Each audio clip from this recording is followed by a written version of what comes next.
이게 돈이 이동되고 있는 거거든요. 부의 대이동이라고 제가 표현해 드렸는데 그 이동 과정이 어디로 가는지를 면밀하게 보고 있으면 투자 기회는 찾으실 수 있다.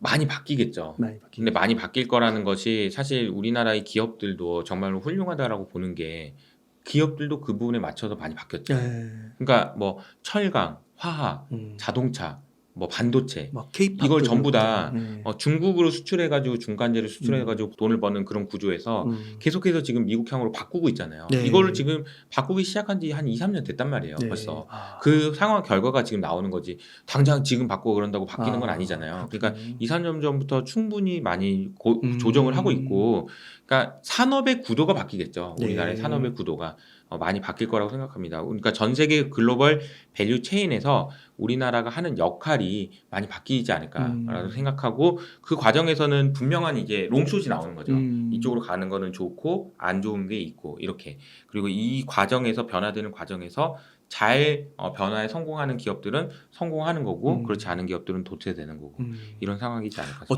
싶습니다. 될지 모르지만 그 플러스 마이너스를 합했을 때 플러스가 날 가능성도 충분히 뭐 해볼 만하다, 도전해 볼 만하다 이렇게는 그쵸. 보시는 거예요. 네. 좀 더 부가가치가 있는 음. 산업이기도 하고 네. 그리고 인제 미래 산업이잖아요. 그러니까 음. 이 미래 산업에서 만약에 우리나라가 제조업에서 음.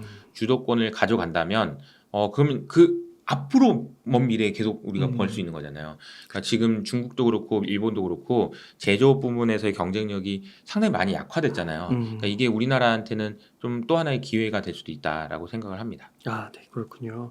그 다음 질문 하나 드리고 싶은 게 그 앞으로 좀 주목하고 있는 네. 섹터로 아까 말씀해 주실 때 AI, 반도체, 2차 전지, 배터리 이런 쪽을 좀 언급해 주셨는데 AI 혁명 그것도 관련해서 이제 "거품은 아니다."라고 음. 좀 이야기를 해 주셨고 "우리가 초입에 있다." 이렇게 음. 얘기해 주셨고 우선 좀 궁금한 게 그 아까도 말씀해 주신 것처럼 부의 대이동이 일어나고 막 이렇게 판이 뭔가 바뀌고 질서가 바뀌는 이런 상태에 놓여 있잖아요. 네.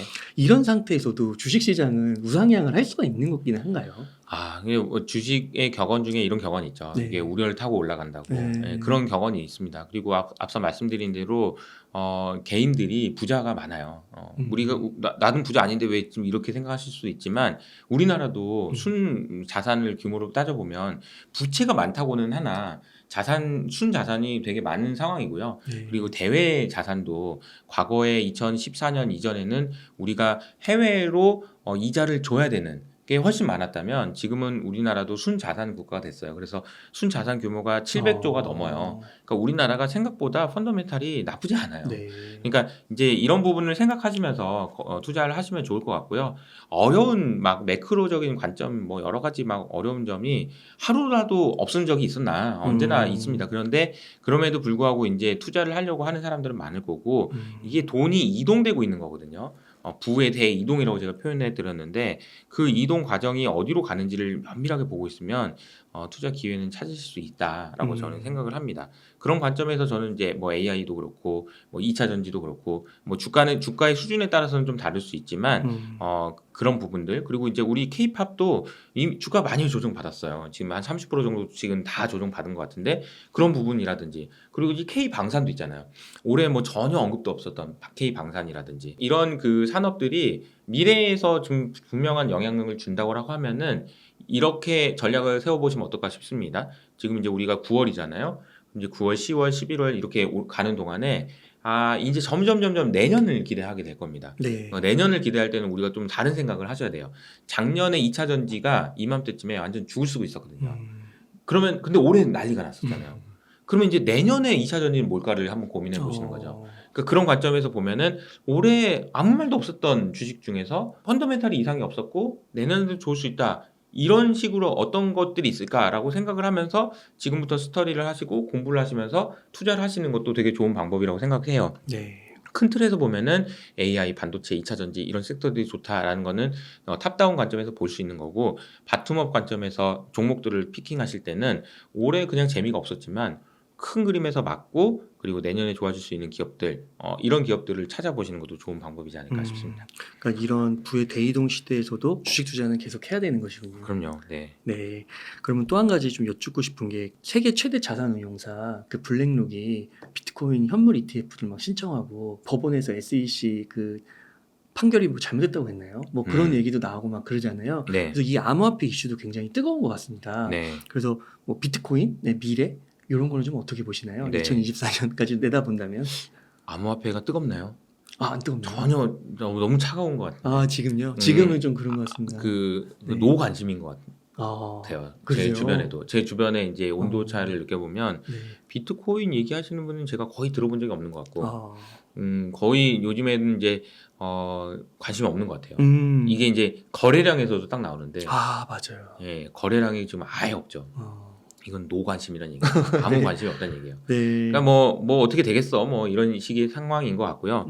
그러니까 제가 아까 말씀드렸던 대로 올해 뭐 별 얘기가 없었던 그런 이제 자산 중에 하나가 이제 비트코인 될 수 있을 것 같아요.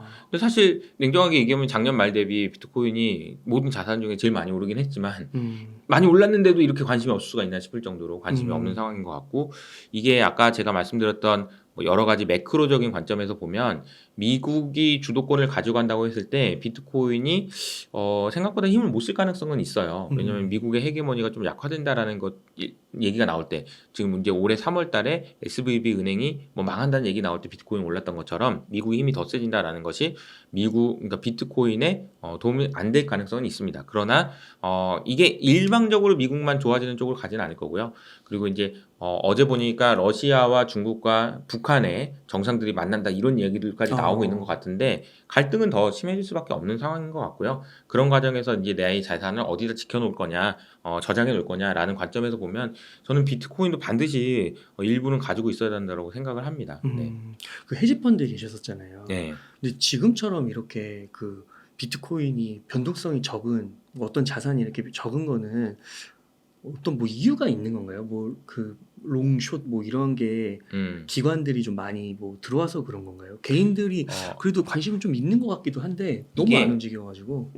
이게 이렇게 보시면 돼요. 네. 그러니까 주식 시장, 비트코인 시장, 이게 시장이라는 관점에서 보면 여러분들이 주변에 있는 뭐 무슨 뭐 아연 시장 무슨 시장 있잖아요. 그 시장에 새로운 돈이 들어가느냐 안 들어가느냐가 되게 중요해요. 새로운 돈이 들어가야 돼요. 2020년에 코로나 끝나고 나서 개인들이 주식 안 하던 개인들이 돈을 싸들고 주식 시장에 들어갔잖아요. 그러니까 새로운 돈이 들어오니까 뭔가를 사야 되잖아요. 못 보던 돈들이 뭔가 주식을 사기 시작하고 할 때 항상 거래가 많이 일어나거든요. 그런데 여기 안에만 원래 있었던 돈들끼리 움직일 때는 뭘 그렇게 뭐 사고 팔고를 할 필요가 뭐가 있겠어요. 그 안에서 어차피 번이 아는 사람들끼리 사고 파는 건데, 이러다 보면 거래량이 급감하죠. 그러니까 비트코인이 지금 거래량이 없는 이유는 비트코인으로 새로운 돈이 전혀 들어가고 있지 않다. 이렇게 이해하시면 되지 않을까. 근데 또 어떤 분들은 막 그런 거 있잖아요. 지금 뭔가 이렇게 위랑 아래랑을 막아놓고 기관들이 매집하고 있다 뭐 이런 막 설명도 하시는데 그런 거를 근데 뭐 그럴 수도 있는데요. 네. 근데 그럼에도 불구하고 거래량이 없다는 얘기는 새로운 돈이 들어가고 있는 건 아니라고 보는 게 맞는 것 같고요. 앞서 이제 블랙락의 이제 비트코인 ETF 얘기해 주셨는데 그건 되게 게임 체인저가 될 수 있다고 생각해요. 블랙락 ETF가 나온다면은 분명히 그때 이제 없던 돈이 들어오겠죠. 없던 돈이 비트코인 사러 들어오는 거가 될 거고, 그렇게 되면은 비트코인 가격도 많이 올라갈 수 있을 텐데, 이것도 그냥 시간 문제라고 저는 생각합니다. 당연히 되지 않겠어요. 그냥 블랙락이 신청해 놓고 기다리고 있는 거지, 이거는 당연히 된다고 생각합니다. 뭐 2년 후에도 안 될까요? 그럴 가능성은 없다라고 보고 있어요. 이 그 오랜 시간 동안 이 자산 주식 시장에 계셨잖아요. 증시에요. 이렇게 거래량이 적은 상태에서 다시 막 이렇게 오르는 자산, 뭐 주식, 기업 그런 것들도 많이 관찰을 하셨었나요? 그럼요. 이게 뭐 변동성이 없어지고, 그리고 거래량도 줄어드는 것이 일종의 바닥 신호예요. 왜냐면은 아무 관심이 없잖아요. 원래 처음에 이제 주가가 오를 때는 뭐 처음에 뭐야 왜 올라 왜 의심하면서 오른다고 하거든요. 의심하다가 이것 때문에 올랐네라고 할 때 이제 좀 더 올라요. 네. 그리고 나서 이제 야 이거 무조건 오르네라고 할 때 빠지죠. 다 모든 사람이 오르네 할 때 빠져요. 그리고 그때는 이제 뭐라고 얘기하냐면 왜 빠져? 빠질 리가 없어라고 얘기하죠. 그러다가 이제 이것 때문에 빠지네라고 할 때 한 번 더 빠지죠. 네. 그리고 나서 이제 마지막에서 완전히 다들 포기하고 됐다 그러면서 이제 다 나가고 돈 빠져나가고 거래량 바닥, 일대가 바닥이죠 보통. 그리고 나서 처음에 이제 또 다시 올라가기 시작할 때 왜 올라? 올라갈 리가 없는데 이러면서 이제 반복된다라고 보면은 비트코인은 뭐 여기서 한 번 더 내려갈 수 있을 거예요 분명히. 뭐 이 거래량이 없다는 것이 반드시 그런 건 아니니까 한 번 더 내려간다든지 아니면 바닥 신호는 분명히 맞지 않나라고 생각을 하고 있습니다. 그러니까 비트코인 컨텐츠를 올리면 조회수가 한 1만, 2만은 나오더라고요. 근데 그거에 관심 있으신 분들이 보는 거잖아요. 근데 그 숫자는 이제 전체로 봤을 때는 그 안에 어떻게 보면 너무 비트코인에 매몰돼 있어서 그 세계가 전부인 것 같고 그렇죠, 그렇죠. 약간 그런 게 있는 것 같기도 맞아요. 하네요. 근데 이게 항상 그 우리가 공부를 할 때도 메타인지가 중요하다고 하잖아요. 네. 내가 나를 알아야 되잖아요. 어. 내가 공부를 얼만큼 했는지 이런 걸 알아야 된다고 하잖아요. 음. 비트코인도 마찬가지인 것 같아요. 비트코인 좋아하는 거 좋고 이쪽 시장 좋아하는 거 좋지만 음. 세상에서 이걸 어떻게 생각하는지도 봐야죠. 그렇죠. 지금 관심이 없다는 거지. 네. 그러나 저는 그런데 여전히 이 시장에 대해서 관심을 계속 가지고 가져야 있고 된다. 뭐 시간 문제라고 저는 생각을 하고 있습니다. 네. 네, 감사합니다. 이사님 그러면 만약 지금 한 1억 원 정도 여유 자금이 있다면 어떻게 투자 전략을 세우시겠나요? 글쎄요, 배분을 나눈다면은 음. 제가 이제 뭐 말씀드렸던 내용을 종합해 보면 네.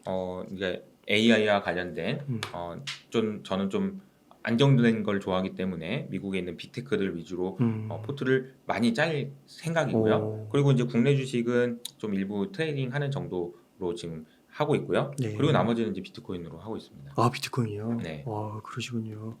네, 그러면은 마지막으로 시청자님들께 강조하고 싶으신 말씀이나 하고 싶으신 말씀이 있다면 부탁드리겠습니다. 네, 오늘 제가 말씀드린 내용을 들으시고 뭐 어떤 결정을 하셨는지는 잘 모르겠지만 저걸 고민해 봐야 되겠다라는 생각은 하셨으면 좋겠어요. 그러니까 제가 드리는 말씀이 여러분들의 투자 판단에 도움이 되셨으면 좋겠고 또 그리고 이제 어떻게 살아야 되는지에 대해서도 생각할 거리를 드렸다면 저는 좀 영광인 것 같습니다. 그리고 또 다음에 좋은 기회에 찾아뵙고 인사드리도록 하겠습니다. 네, 감사합니다. 이렇게 해서 업라이즈의 이효석 이사님을 모시고 이야기를 나눠봤습니다. 긴 시간 동안 유익한 인사이트 많이 나눠주셔서 감사의 말씀드립니다. 오늘 고생 많으셨습니다. 네.